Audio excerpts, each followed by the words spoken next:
قرآن کریم میں بیان شدہ واقعات اور قصص میں سب سے بڑا قصہ موسیٰ علیہ السلام کا ہے۔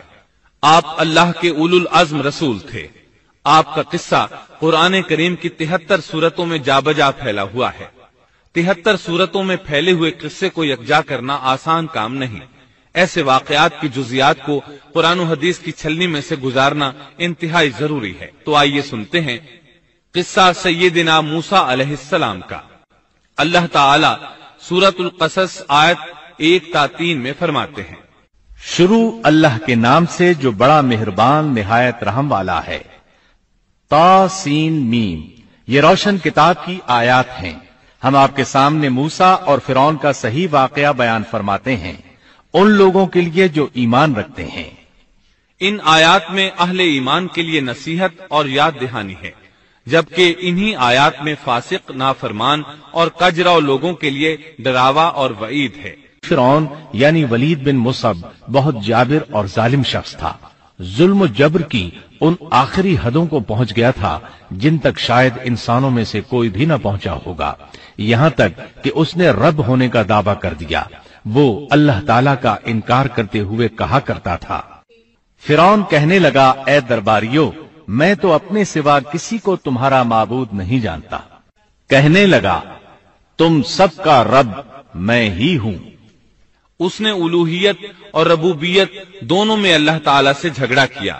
یقیناً فرعون نے زمین میں سرکشی کر رکھی تھی اور وہاں کے لوگوں کو گروہ گروہ بنا رکھا تھا اور ان کے ایک فرقے کو کمزور کر رکھا تھا، اور ان کے لڑکوں کو تو ذبح کر ڈالتا تھا اور ان کی لڑکیوں کو زندہ چھوڑ دیتا تھا۔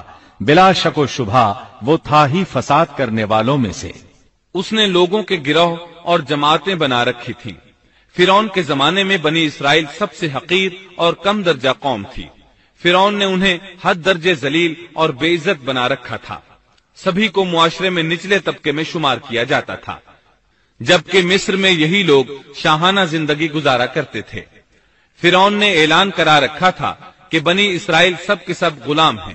وہ ان سے زر خرید غلاموں کی طرح مزدوری لیا کرتا تھا۔ ان کی عورتوں سے لونڈیوں باندیوں جیسا برتاؤ کیا جاتا تھا۔ وہ جو چاہتا تھا ان سے کرتا تھا۔ اس نے یہ حکم اپنی رعایا میں عام دے رکھا تھا۔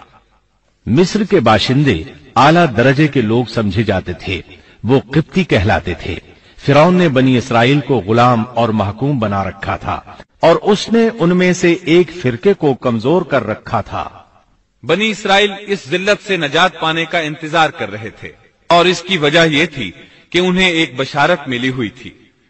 اس کے مطابق ان کا نظریہ تھا کہ فرعون کے گھر سے ایک بچہ نکلے گا جو انہیں نجات دلائے گا، اور یہ بھی بیان کیا جاتا ہے کہ یہ بشارت انہیں اس طرح ملی تھی کہ خود فرعون نے خواب دیکھا تھا کہ بیت المقدس سے آگ نکل کر مصر کی جانب بڑھتی چلی آ رہی ہے۔ وہ آگ مصر میں موجود تمام لوگوں کو جلائے ڈالتی ہے، مگر اس آگ سے بنی اسرائیل کے گھر محفوظ رہتے ہیں۔ فرعون نے اس خواب کی تعبیر کاہنوں سے پوچھی۔ وہ کاہن اس کے نزدیک عالم تھے۔ انہوں نے خواب کی تعبیر یہ بتائی کہ بنی اسرائیل میں ایک بچہ ایسا پیدا ہونے والا ہے جس کی وجہ سے مصریوں کی ہلاکت ہوگی۔ یہ تعبیر سن کر فرعون ڈر گیا۔ تب اس نے ایک خوفناک حکم جاری کیا، بنی اسرائیل میں جو بچہ پیدا ہو اسے قتل کر دیا جائے۔ اللہ کی قدرت دیکھیے کہ ہارون علیہ السلام اس سے پہلے پیدا ہو چکے تھے اور موسیٰ علیہ السلام کی والدہ امید سے تھی۔ فرعون نے اپنا حکم یوں جاری کیا تھا کہ اگر ان کے ہاں بیٹے پیدا ہوں تو انہیں قتل کر دو، بیٹیاں پیدا ہوں تو انہیں زندہ چھوڑ دیا جائے۔ چنانچہ ایسا ہی کیا جانے لگا۔ ہر نومولود بچے کو قتل کیا جانے لگا، بچیوں کو چھوڑ دیا جاتا۔ یہ تھا بچوں کو ذبح کرنے کا حکم جو بنی اسرائیل میں شروع ہوا۔ اس کا طریقہ انہوں نے یہ اختیار کیا کہ ہر حاملہ خاتون کی نگرانی شروع کر دی۔ دایا عورتوں کے ذمے یہ ڈیوٹی لگائی کہ حاملہ مستورات کی اطلاع دیں گی، اور جو دایا اطلاع نہ دیتی اسے بھی قتل کر دیا جاتا۔ اس طرح فرعون اور اس کے وزیروں کو ہر نومولود سے باخبر رکھا جاتا تھا۔ ان دنوں سیدنا موسیٰ علیہ السلام کی والدہ اپنے حمل کے ابتدائی دنوں میں تھیں۔ انہوں نے اس بات کو چھپائے رکھا اور دایا کا کام کرنے والی عورتوں سے بھی خود کو چھپائے رکھا، یہاں تک کہ درد ذہ کا وقت آ پہنچا اور انہوں نے بچے کو جنم دیا۔